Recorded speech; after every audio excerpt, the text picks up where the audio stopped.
तो आज बात हो रही है जैक डॉर्सी की, ट्विटर वाले, उनकी एक नई चैट ऐप बिटचैट की। हाँ, बिटचैट। इसे मतलब एक बड़ी उम्मीद के साथ पेश किया गया था कि ये एक ऐसी मैसेजिंग ऐप है जो इंटरनेट पर नहीं बल्कि ब्लूटूथ पर चलती है सही। और एंड टू एंड एन्क्रिप्शन का इस्तेमाल करती है, जिसका मतलब है कि संदेश भेजने वाले और पाने वाले के अलावा कोई और पढ़ नहीं सकता। हाँ, जो आजकल स्टैंडर्ड माना जाता है सुरक्षित ऐप्स के लिए। बिल्कुल। और इसे खास तौर पर उन जगहों के लिए बनाया गया था जहां इंटरनेट या तो सरकार की निगरानी में है या फिर है ही नहीं। हाँ, मतलब एक अच्छा विचार था जरूरत को देखते हुए। डॉसी के व्हाइट पेपर में तो सुरक्षा को टॉप प्राथमिकता बताया गया था, पर सवाल यह है कि क्या ये वादे असल में खरे उतरे? हम्म। क्योंकि लॉन्च के फौरन बाद, मतलब जैसे ही ऐप आई, सुरक्षा शोधकर्ताओं ने इस पर गंभीर सवाल खड़े कर दिए। हाँ, और यहीं से असल कहानी शुरू होती है। तो चलिए आज इसी मामले की गहराई में उतरते हैं, देखते हैं कि ये है क्या पूरा मामला। हमारी आज की ये पड़ताल एक लेख पर आधारित है जो बिटचैट के लॉन्च और इसकी सुरक्षा के दावों की जांच करता है। ठीक है। तो शुरुआत में डॉसी ने तो कहा कि ये सुरक्षित है, लेकिन जल्द ही उन्हें ये मानना पड़ा कि ऐप और इसके कोड की सुरक्षा के लिए कोई बाहरी इंडिपेंडेंट समीक्षा या ऑडिट हुआ ही नहीं था। ये अपने आप में एक बहुत बड़ी बात है। मतलब आप सुरक्षा का दावा कर रहे हैं और ऑडिट नहीं कराया। हाँ, और बात इतनी बड़ी कि लॉन्च के बाद ऐप के गिटहब पेज पर, जहां मतलब इसका कोड वगैरह रखा होता है, वहां एक चेतावनी लगानी पड़ी। अच्छा, क्या लिखा था उसमें? लिखा था, इस सॉफ्टवेयर की बाहरी सुरक्षा समीक्षा नहीं हुई है, इसमें कमजोरियां हो सकती हैं, इसकी सुरक्षा पर तब तक भरोसा ना करें जब तक इसकी समीक्षा ना हो जाए। बाप ले, ये तो मतलब लॉन्च के बाद ये कहना। हाँ, बाद में इसमें काम प्रगति पर है जैसा कुछ जोड़ दिया गया, शायद थोड़ी लीपापोती करने के लिए। यहीं पर बात दिलचस्प हो जाती है। देखिए, एक ऐप जो सुरक्षा का झंडा लेके चल रहा हो, उसके लिए बाहरी ऑडिट न होना, हम्म। ये सिर्फ एक लापरवाही नहीं है। हम्म। ये तो मतलब बेसिक चीज है। सुरक्षा केंद्रित ऐप के लिए ये लॉन्च से पहले एक अनिवार्य स्वास्थ्य जांच की तरह होना चाहिए था। सही बात है। यहाँ साफ तौर पर लॉन्च के दावों और जो जमीनी हकीकत थी, उसमें एक बहुत बड़ा फासला दिखता है। और ये फासला सिर्फ ऑडिट तक ही नहीं रुका, खामियां भी जल्दी ही सामने आ गईं।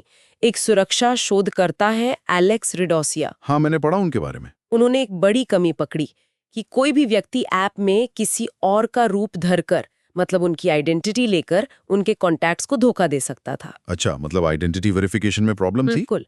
ऐप की पहचान पुख्ता करने वाली प्रणाली में ही बुनियादी गड़बड़ी थी।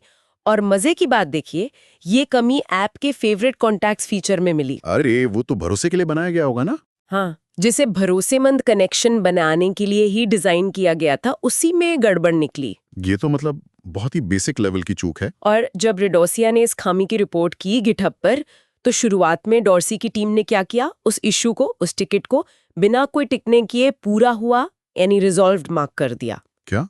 बिना ठीक किए? हाँ, मतलब ऐसा लगा जैसे वो उसे नजरअंदाज कर रहे हों।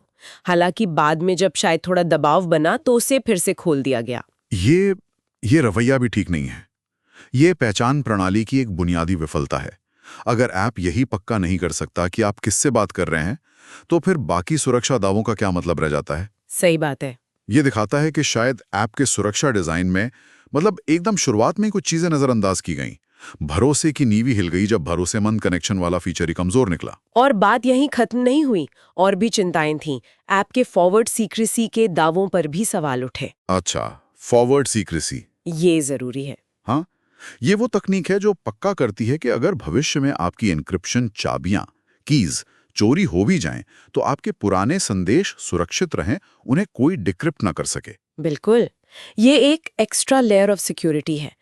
अगर इसमें कमी थी तो ये भी गंभीर बात है। इसके अलावा एक और संभावित बफर ओवरफ्लो बग की भी चिंता जताई गई। ओ, बफर ओवरफ्लो, ये तो क्लासिक वल्नरेबिलिटी है। हाँ, ये एक आम सुरक्षा खामी है, जहां ऐप को उसकी क्षमता से ज्यादा डेटा भेजकर क्रैश कराया जा सकता है, या कभी-कभी हैकर्स को सिस्टम का कंट्रोल तक मिल सकता है। डेटा लीक का खतरा।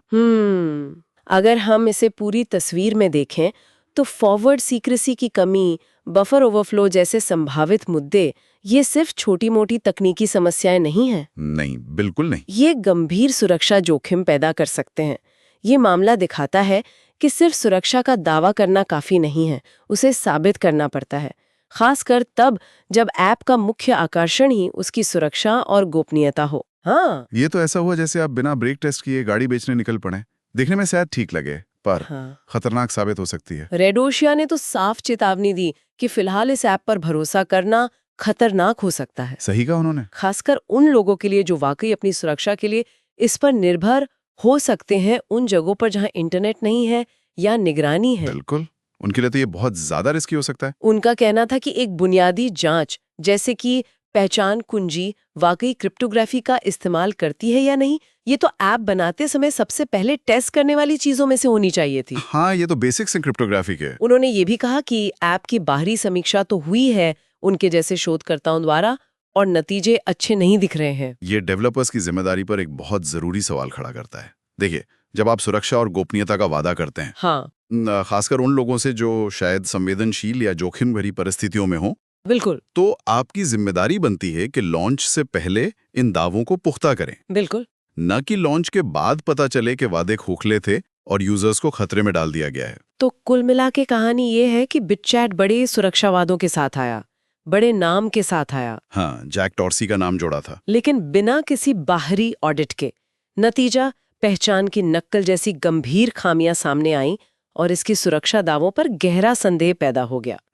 ये एक तरह से शुरुआती चरण के सॉफ्टवेयर और उसके बड़े बड़े दावों के बारे में एक चेतावनी भरी कहानी है कि सिर्फ नाम पर या वादों पर मत जाओ। सही बात है। और इस खास ऐप से हटकर अगर हम सोचें तो ये घटना हमें क्या सिखाती है? क्या ये तकनीक की दुनिया में जो एक चलन है, जल्दी लॉन्च करो, बाद में ठीक कर लेंगे, उस सोच, हाँ, move fast and break things वाला कल्चर, बिल्कुल, उस सोच और बुनियादी सुरक्षा सुनिश्चित करने की जो अति आवश्यक जरूरत है, उसके बीच का तनाव दिखाता है। खासकर तब जब गोपनीयता ही आपका मेन सेलिंग पॉइंट हो।